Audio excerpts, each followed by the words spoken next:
The Tao of Self-Confidence, episode 633.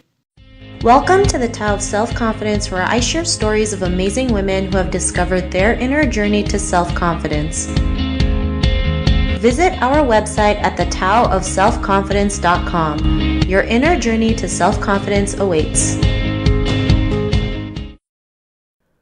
Well, hello friend. Welcome to the Tao of Self-Confidence, where I share stories of amazing women who have discovered their inner journey to self-confidence. I'm your host today, Siena Lee-Tajiri, and today I have an amazing lady on the show today. She is one half of the acoustic music duo Siena Toast, and I'm really excited to have her on and share her story with us today on self-confidence. So without further ado, I'm going to introduce you to Siena Lee-Tajiri. Siena, how are you today? Maybe you can fill in a little bit more about yourself to our listeners. Hi, Sheena. Hi, listeners. Yes, I would love to. So I am indeed one half of the acoustic duo Siena Toast. I am a singer-songwriter, and as Siena Toast, we've performed for various animal rights events, LGBTQ events, women's events.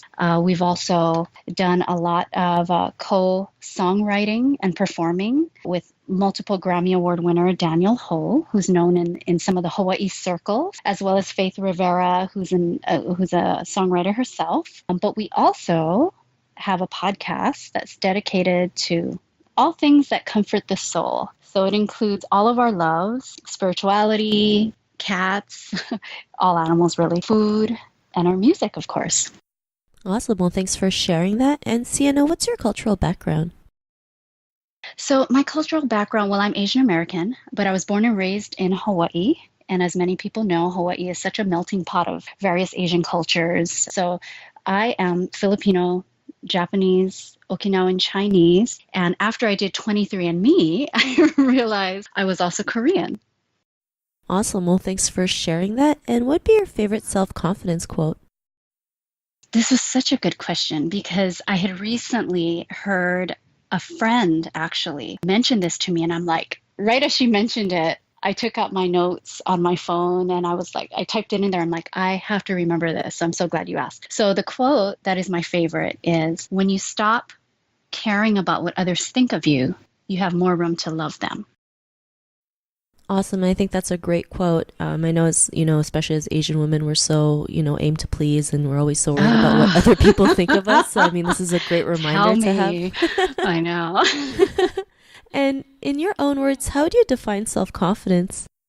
Another great question, Sheena. Oh my God. Because I think all of us know when you say, when you're talking about self-confidence, you know what it is. You have this intrinsic, knowing of, okay, I know what it is. But to be asked to define it, that's a little different. So what I landed on that felt true to me is the definition of self-confidence is being willing to be vulnerable, to shine bright, because you're grounded in the truth that you actually matter, because I feel like oftentimes we don't realize our impact. And when we don't realize our impact, I think that's when we have the tendency to kind of shrink ourselves, to dim ourselves. But when we realize we matter, we're impacting others, I think that gives us the strength to really, stand taller and have more self-confidence within ourselves. Awesome. Well, thanks for sharing that great definition. And Siena, what was your life like before your discovery of self-confidence? Oh my gosh. Well, I do have to say the journey continues, but before I can remember just really being at a high level of stress and just constantly, like you mentioned earlier, constantly seeking the approval of others, validation from others, making my decisions based on that. So highly stressful, and probably a lot of cortisol shooting up, cortisol levels rising. So that's what it would be before. Thanks for sharing that. And I think that's something we all go through, right? The seeking the approval of others. The way we were brought up, right? It's like you have to make sure everyone likes you, make sure you do everything right for others, not realizing like it's really hurting us in the end, because then we feel like we're never enough. And especially now in the age of social media, it's like if you get 2 likes, you're not deemed worthy. So, seriously, it's crazy. That's a whole other topic.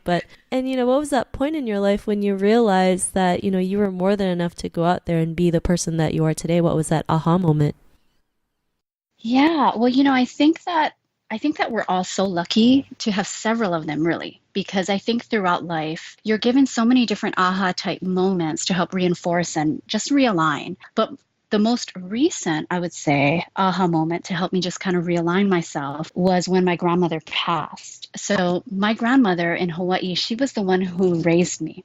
And she sacrificed so much for me, sacrificed her own dreams to give me, this great life. And when she passed and I started to reflect on how she raised me and the values, I really had this feeling I've really been playing small. And so that was something I just felt like I want my life to really be a dedication to her, not to please her, but to honor the passion and calling within myself, my own gifts in memory of her and what she gave up. So that was really my most recent aha moment. Thanks for sharing that, and sorry to hear about your grandmother passing. I know, when we hear stories about what our grandparents have gone through back in the day, it just really makes us appreciate more of what we have. I mean, my grandma has so many stories of what happened to her and, how she had a hard life and, worked her way to be where she is today. And sometimes we have to realize like, wow, we are a lot luckier than, our parents and grandparents back then. So it's really nice to hear that and see things in a different perspective. And because of that, what's your life been like now? So much better, and like I mentioned before, I really feel like the journey of self-confidence is a constant journey, throughout our lives. Cultivating and reinforcing it is a daily practice. But in general, I just feel this sense that I'm part of something greater than myself. And for me, it's such a good reminder that it's not all about me, and that I am just this part of this greater picture. So I feel like it's given me this groundedness and this quiet confidence to move forward. Awesome. Well, thanks for sharing that. And, to the woman who's listening to your episode, she may be in her own journey to self-confidence. What would be that one tip you would give to her? One tip I have is, and someone taught this to me actually many years ago, is to really get comfortable with being uncomfortable.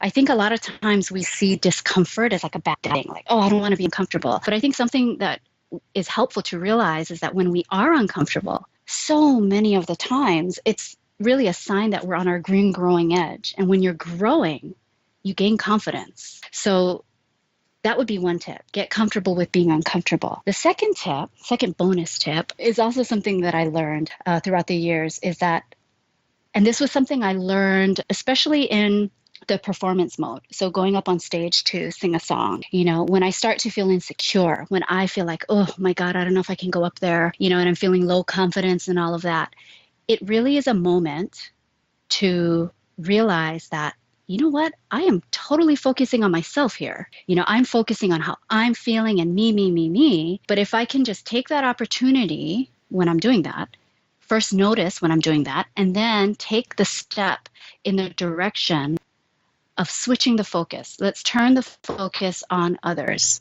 So in the music situation, it's like, okay, no, you know what? We're here for this LGBTQ gig as a benefit, and I'm here to serve. So then I get to put my attention on others.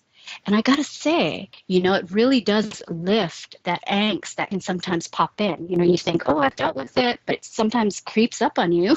And so I've really found that to be helpful, and just make your goal be really to help others feel more comfortable, to see how you can serve others and get interested in others. And that really takes the focus off of yourself.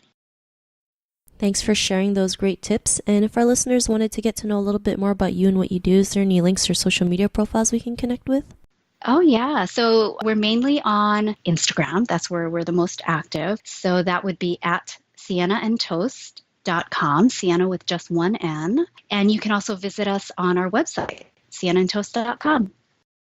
Awesome. Well, thanks for sharing that. And to our listeners, if you want to connect with Siena, you can also head on over to thetowofselfconfidence.com and search for Siena's name. Her show notes will pop up along with everything else that we talked about. And I really just want to thank Siena for taking the time to share her story and tips with us on self-confidence. So thank you so much, Siena.